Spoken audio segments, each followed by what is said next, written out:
Hey everybody, welcome back to Checkerboard Chat, the official sports podcast of the Daily Beacon. I'm Tyler Wombles, that's to Michael Cole, and we're back here bringing you more Tennessee football news, debates, discussions, whatever we want to talk about. So the Tennessee Vols football team has a game this Saturday at Tuscaloosa, at the number one ranked team in the nation, at Alabama. Just to kick us off, to Michael, what are the first things that you want to say about this matchup? Everybody get ready. I mean, you know what Alabama's capable of. We've seen Alabama over the years. We saw what Alabama did in Neyland against the number 9 ranked team in the nation last year. But, I mean, it's going to be a very physical game. We know what Alabama can do defensively.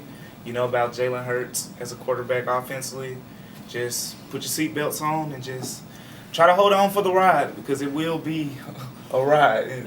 Yeah, it'll be a ride for at least one team probably. But obviously Tennessee is the underdog. I think it's a 34 points underdog. Yeah, I read that this is the most. I mean, how long a time that this game is the widest margin in how many years? I think it's the widest period for Tennessee. Really? I believe so. Yeah. Wow. And that just shows you sort of how Tennessee's season has gone this year. Obviously, they're 3-3, 0-3 in SEC play. Not a lot of people are picking Tennessee to upset the Crimson Tide in this game. To Michael, do you think there's any chance that Tennessee pulls off the upset in this game? And if they can, how would they be able to do that? Like, what would they have to do to be able to get that upset? Well, if somehow they were able to pull off the upset, you'd have to look at the formula. The formula in the past against Alabama has been dual threat quarterbacks. I mean, Deshaun Watson, Johnny Manziel. The list goes on. Was it Chad Kelly? Chad Kelly at Ole Miss. So that's just 3 quarterbacks that popped off the top of my head. But dual threat quarterbacks, if anybody gives savings problems, it's dual threat quarterbacks. So, of course, Garantano has been labeled as a dual-threat quarterback. We saw a little bit of that running ability last week, but against a team like Alabama, who's going to be so sound defensively and is going to play all the keys right, I mean, him escaping out of the pocket, making that play to get that 4 or 5 yards may be the difference. So, if they were able to pull off the upset, and obviously stopping the run, too, defensively, Alabama has arguably the best running back group in the nation, if not in top 3, top 4 in the nation. I mean, of course, we know about Georgia's running back depth, but Alabama's, they're just as deep. Yeah, they're right up there with them. Exactly, and they have a freshman 5-star running back, number 1 running back in the country, Najee Harris, who barely even plays. Yeah, that's how good they are. That's how good they are. So we've seen, the first quarter against Georgia, UT held Georgia under 10 rushing yards. We saw against South Carolina, they shut down the rushing game in the first half, but they wore down as of late. Obviously, they don't have the depth of Alabama, of a Georgia. But if you want to pull the upset in the formula, defensively, you have to stop the run and make Jalen Hurts beat you through the air. Granted, he is better than that through the air, but if you want to beat Alabama, you have to stop the run, and offensively, Garantano's legs is really going to have to be a difference maker. And I like that. I like that you brought up Garantano. Obviously, he played against South Carolina, got his first career start. Didn't throw any touchdowns, but also didn't turn the ball over at all. Right. He did have, I think, 2 fumbles that he recovered both of them. So obviously, I think a lot of fans right now are pleased with Garantano as a starting quarterback. I think he didn't show anything in that game to say that he shouldn't be the starter. I think he's definitely the guy moving forward for this team. And I think you're right, DeMichael. In order for Tennessee to have any chance at forcing the upset, they'll have to rely on the two-headed monster of John Kelly and Garantano. I think that, obviously could run a lot of read option with that, maybe. I think that the key for Tennessee will be running the ball and then holding the ball. I think you keep Alabama's offense off the field. You run a read option, maybe get 4 yards, and you wait till that play clock is about, 3 seconds, 2 seconds left, and then you snap the ball again. You run your 6-minute offense the whole game. Yeah, exactly. Yeah, run your 10-minute offense.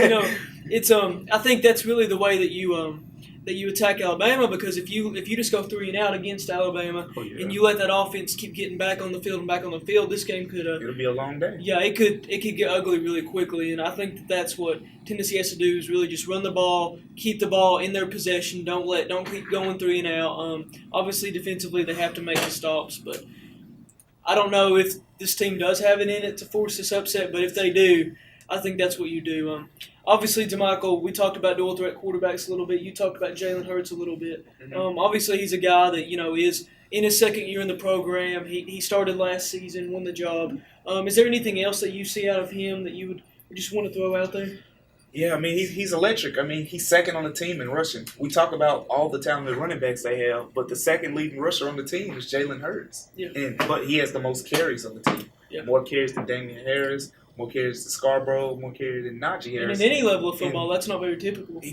At all. Yeah. At all. And he leads the team in carries, not in design runs, but, he's able to, when a play breaks down, he's so elusive and he's hard to contain. And we've seen this year, I mean, not even against the most mobile quarterbacks, for example, against from Georgia, where he got out of the pocket because of the defensive ends not containing on the outside, and he escaped the pocket and got some really big runs against Tennessee in that game. So, I mean, he's just – Bob Shipp said earlier this week, I mean, if the defensive ends just crash just a little bit, he's got the speed, he's got the elusiveness to get outside, and it's going to be tough, especially – Darrell Taylor, as of right now, he's still not expected to play. Yep. So DeAndre Johnson is questionable. That's 2 defensive ends right there, and it'll be tough to contain him. And DeMichael, just playing off a little bit on that, Tennessee's defensive end depth has been slashed. Obviously, Darrell Taylor, he's a guy that, has played in that position for Tennessee, but he's currently suspended indefinitely. He reportedly had a practice altercation with teammate Trey Smith. I don't know that was ever exactly reported to be true by Butch Jones or his staff, but that was what several media outlets reported. But he was suspended indefinitely. Butch Jones said this week in the press conference that he's doing the right things. He's doing what he needs to do to get back on the team, but he will be suspended for this game. And obviously, that leaves, you said, DeAndre Johnson is out. That leaves a Tennessee with a lot of slash depth there. Obviously, Jonathan Kongbo has, he started in that position this year. What have you seen out of him so far, DeMichael? I think he's played decently.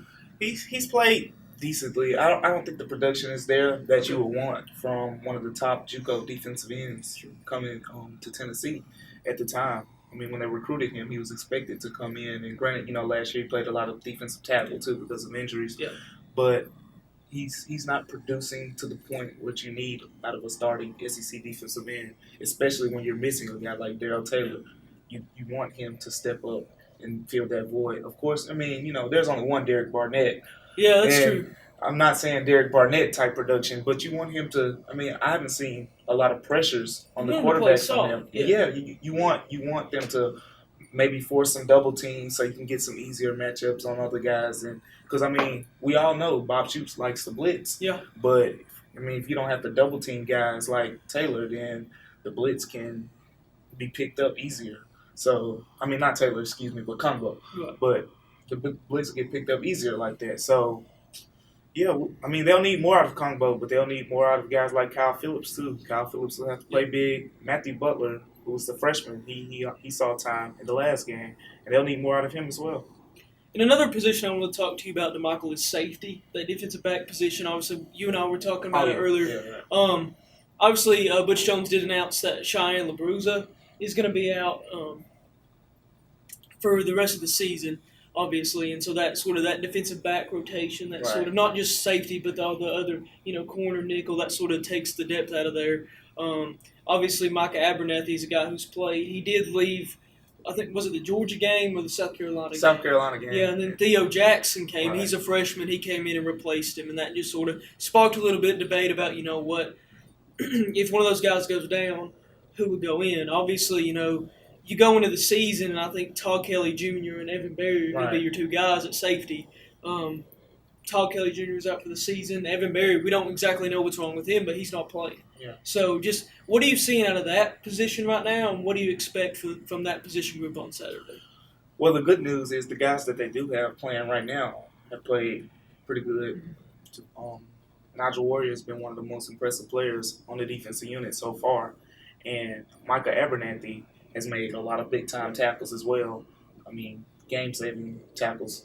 So starters-wise, they're strong. But behind those guys, it's a lot of questions. I mean, we saw against South Carolina when Theo Jackson came in. He came in and made a tackle, but we've seen in the past, like in the Florida game, where they could have brought in a guy like Theo Jackson for the last play, but they said they didn't want to bring in a player who hadn't played.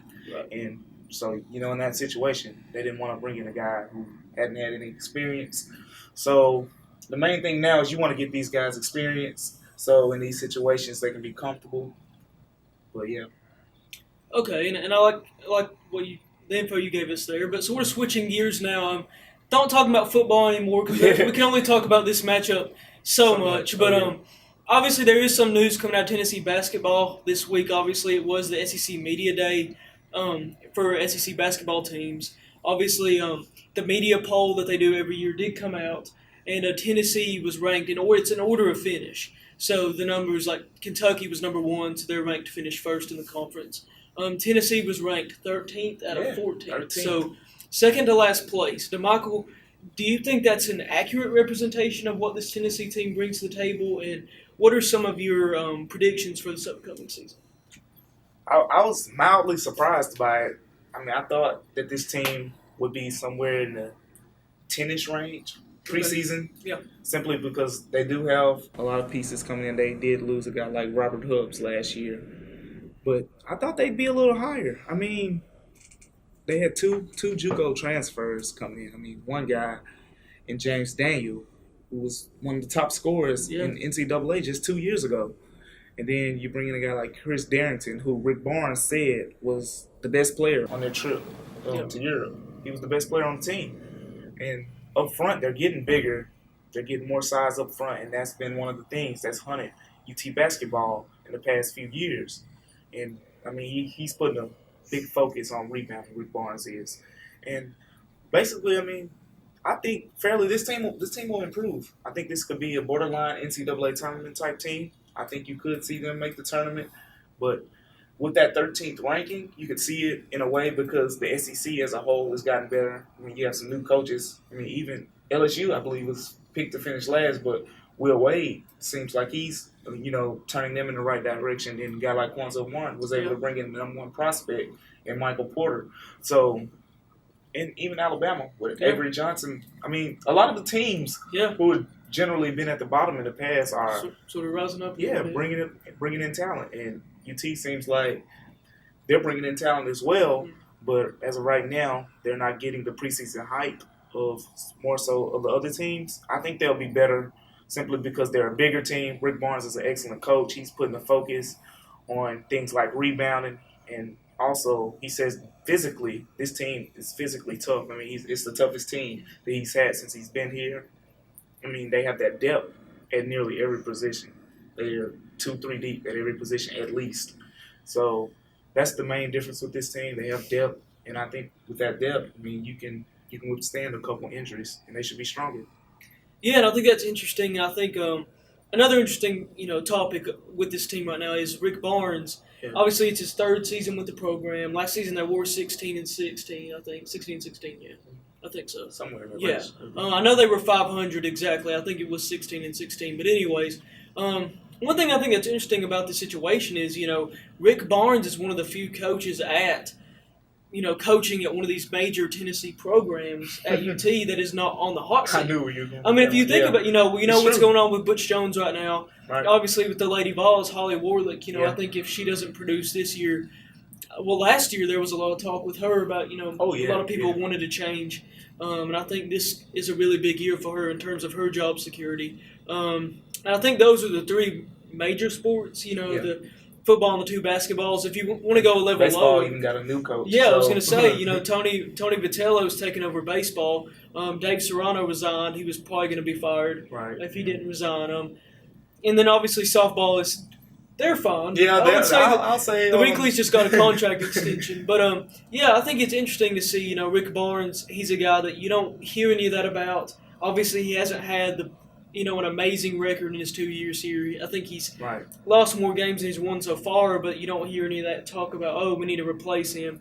And I think that's really helpful for a coach like Barnes. Oh, yeah. I think That security. yeah, I think he's an honest guy. I think the fans like him. I think that they're excited about what he brings to the program. They're excited about his honesty, about what he brings to the table, about what he's bringing Tennessee basketball to. So just DeMichael, looking at Rick Barnes specifically, do you think that he has what it takes to lead this team, into the tournament and then farther? Yeah, I really like Rick Barnes as the coach of this team simply because he's installing things in his team that we haven't seen in the past. I mean, like I said earlier, he's putting the focus on toughness. I mean, the practice that I went to, there was a player running probably every 2 or 3 minutes. Every 2 or 3 minutes, he's saying, run, run, run. So, I mean, he's installing that toughness in his team, and we've seen that, he can recruit. Yep. And now it's like, okay, he's going to go after the bigger guys going forward. But the freshmen that they've brought in, they've looked impressive so far, to say the least. Even the JUCO guys that they brought in, they've looked impressive so far. So Rick Barnes is really starting now to get this team how he wants it. The main thing is the size. We saw the last 2 years Tennessee just was undersized. And Rick Barnes said it both times that media's seen him this year so far. He said the team that won the national championship last season led the nation in rebounding. North Carolina, Yeah, and they were the best rebounding team in the nation. And he's putting the focus on that. He's letting his players know. And I like Rick Barnes a lot. Like you said, he's straightforward with his players and he's straightforward with the media. He just lets us know straightforward. And he's a really good coach. I like him. I think he'll be here a long time. And I'm glad you mentioned North Carolina because just a real quick tidbit, Tennessee does play North Carolina. I think we were looking at the schedule. It's like December 17th. Yeah, I think December 19th. I Is think. it 19th? Yeah. It's one of those days. It's pretty close to Christmas. It'll be over Christmas break, but we do plan to have coverage for you. But obviously, that's going to wrap it up for us today, guys. Thank you for watching. Be sure to follow the Beacon on Twitter at UTK Beacon Sports. Follow the Daily Beacon's regular account at UTK Daily Beacon. Follow me on Twitter. I'm at Tyler Wombles, and are you at Michael C? At Michael C. Okay, yeah, and just make sure to keep up on the Facebook, the website. We keep updating those all the time. Just make sure that you check that out because we got a good section going right now, and we appreciate all the work and all the views. So, thank y'all for watching. We'll see you next time. Sayonara.